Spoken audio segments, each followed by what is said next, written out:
저는 솔직히 후회는 안 하고 사는 편이라고 자신했어요. 어차피 지나간 일 붙잡아봐야 아무 의미 없잖아요. 그래서 웬만한 건 또 하나 배웠네 하고 넘겨왔습니다. 근데 최근 들어 이상하게 마음 한쪽이 계속 꺼림칙한 순간들이 있더라고요.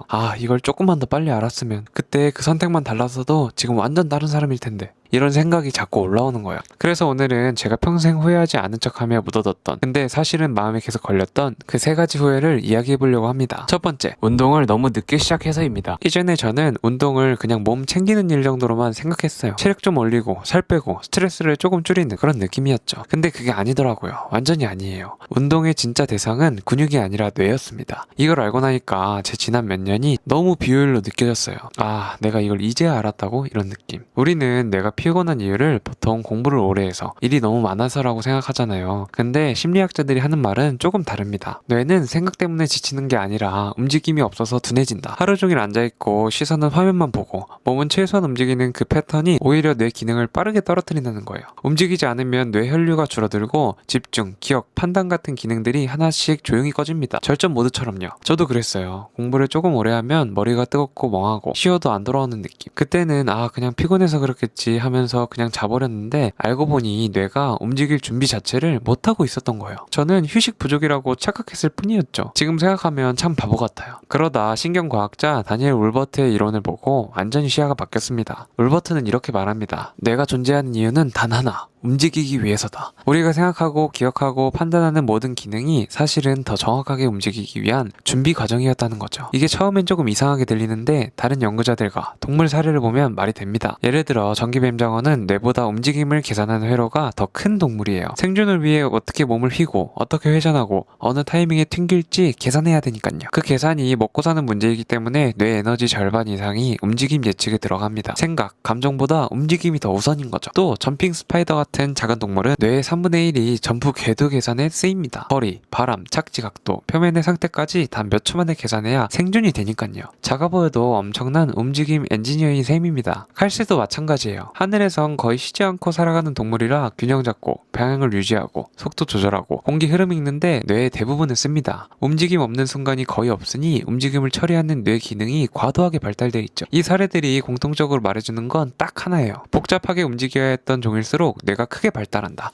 그럼 인간은요? 인간의 생존은 완전한 움직임 게임이었습니다. 수렵 채집 시절엔 먹이를 쫓아 이동해야 하고 사냥감의 속도 방향을 예측해야 하고 위험을 피하기 위해 즉각적으로 경로를 바꿔야 하고 손가락 끝 신경까지 써서 도구를 다뤄야 했어요. 즉 인간의 큰 뇌는 생각이 복잡해서 생긴 게 아니라 움직임이 복잡했기 때문에 생긴 결과물이라는 겁니다. 근데 지금 우리는 어떤가요? 움직임이 거의 없어요. 앉아서 일하고 앉아서 먹고 앉아서 공부하고 앉아서 대화하고 침대에 누워서 화면만 보고 움직임의 절반, 아니 70%에서 80%가 사라진 시대에서 살고 있는 거죠. 그럼 뇌는 이렇게 판단합니다. 이 사람은 오늘 움직일 필요가 없네. 그래서 에너지 공급을 줄이죠. 그 순간 집중력도 떨어지고 기억력도 떨어지고 감정도 흔들리는 거예요. 이걸 알고 나서 저는 바로 생활을 바꿨습니다. 오전 일과 끝나고 나오면 무조건 10분, 15분은 움직여요. 동네를 빠르게 뛰기, 가볍게 조깅, 딱 그 정도예요. 근데 충격적이게도 샤워하고 책상에 앉으면 뇌가 맑아지는 속도가 다르게 느껴져요. 머릿속이 정리되고 생각이 붙고 해야 할 일이 딱딱 정렬되는 느낌. 예전엔 글 한 문단만 읽어도 머리에 안 들어왔는데 지금은 쏙 들어옵니다. 감정 기복도 줄었고 폭식 같은 충동도 거의 없어졌어요.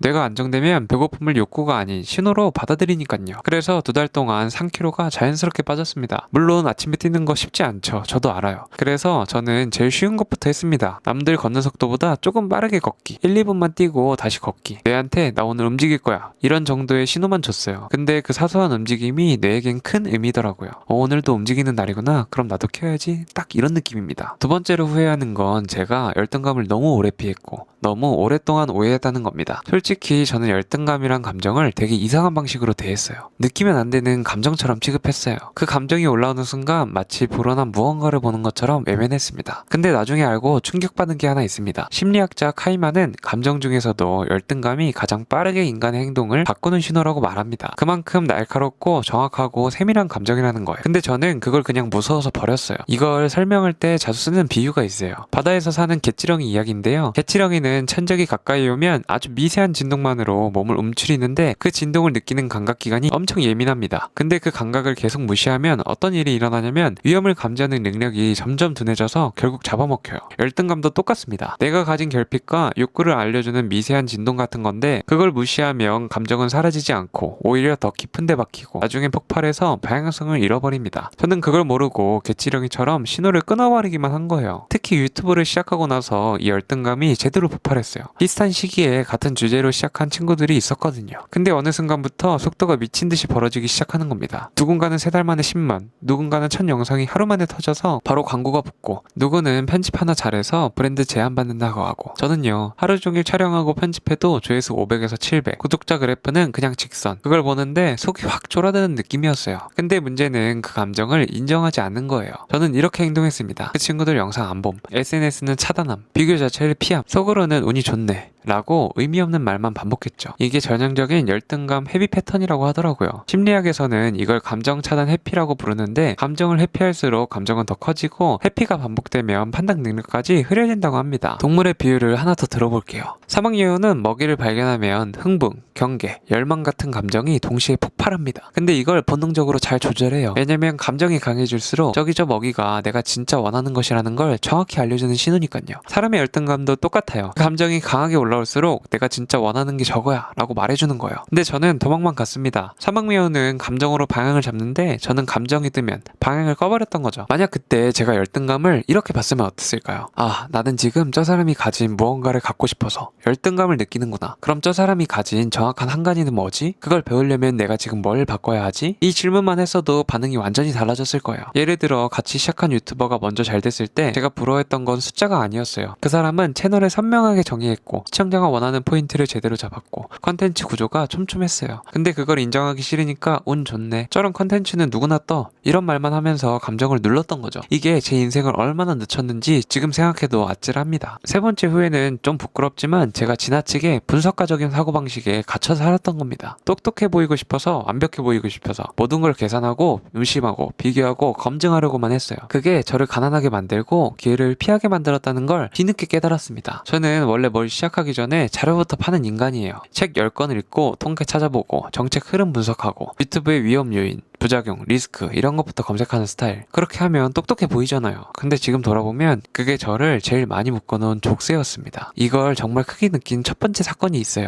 제가 부동산 관심이 생기고 나서 어느 날 친구가 같이 매매사업 등록해서 소형 물건 함께 해보자고 한 적이 있어요. 그 물건이 당시 기준으로 싸 보였고 흔히 말하는 입문용 단타 물건이었어요. 근데 제 머리는 어떠냐면요, 금리가 또 오르면 어떡하지? 정부가 갑자기 규제하면, 전세 수요가 떨어지면, 이 동네에 인구 줄어드는 기사 본 것 같은데 리모델링 비용이 또 뛸 수도 있고, 그제서야 생각한 게 아니라 그 순간 머릿속에 100개의 리스크가 자동으로 나열된 느낌이었습니다. 그 능력이 똑똑함이라고 믿었는데 지금 보면 그건 겁의 다른 얼굴이었어요. 그 와중에 제 친구는 이렇게 말했습니다. 야, 그냥 작은 금액이라 경험이라고 한번 해보자. 근데 나는 겉으로만 웃으면서 야, 좀 더 지켜보자 이렇게 말한 거예요. 사실은 지켜보는 게 아니라 도망친 거였죠. 그리고 1년 뒤 그 물건은 8천이 올랐어요. 제 인생에서 가장 싸게 살 수 있었던 시기였는데 저는 분석하다가 계산하다가 머릿속에서 시뮬레이션만 하다가 결국 아무것도 못하고 놓쳤습니다. 이때 딱 떠올랐던 비유가 있어요. 숲속의 부엉이와 까치의 이야기입니다. 부엉이는 엄청난 시력과 청력을 가졌습니다. 예민하게 듣고 아주 멀리까지 볼 수 있고 움직이기 전에 모든 변수를 계산합니다. 그래서 완벽한 사냥꾼이라고 알려져 있어요. 근데 반전은요, 부엉이는 사냥률이 높지만 빈도는 낮습니다. 너무 많이 계산하니까요. 움직이기 전에 이게 안전한가, 저건 괜찮은가 계속 확인합니다. 반면 까치는 멍청해 보이지만 일단 움직이고 해보고 떨어지면 올라가고, 그래서 하루에 더 많은 기회를 경험합니다. 실패도 많지만 움직이니까 득점도 많습니다. 저는 그때 부엉이었어요. 근데 시장은 까치처럼 움직이는 사람 편이더라고요. 그때 깨달은 중요한 심리학적 사실이 있어요. 인간은 정보를 많이 접할수록 행동력이 떨어지는 경향이 있다. 심리학에서는 이걸 어넬러시스, 퍼랄러시스라고 부릅니다. 정보가 쌓일수록 머리는 안전만 찾게 되고, 안전만 찾다 보면 결국 아무것도 못합니다. 그게 바로 뭐든 잘 아는 사람인데 정작 아무것도 못하는 사람이 되는 이유입니다. 오늘 제가 했던 이 3가지 이야기는 제 제 20대를 통째로 다시 바라보게 만든 순간들이었습니다. 혹시 여러분도 지금 비슷한 고민을 하고 있거나 가끔 내가 뭔가를 놓치고 있는 거 아니야? 싶은 순간이 있다면 제가 오늘 남긴 말들 중 하나 정도는 마음에 남았을 거라고 생각해요. 그리고 이런 이야기를 앞으로도 계속 꺼내보려고 합니다. 저도 또 흔들릴 때가 있을 테니까요. 그때마다 영상을 하나씩 남겨두면 다시 제자리로 돌아오는데 도움이 되더라고요.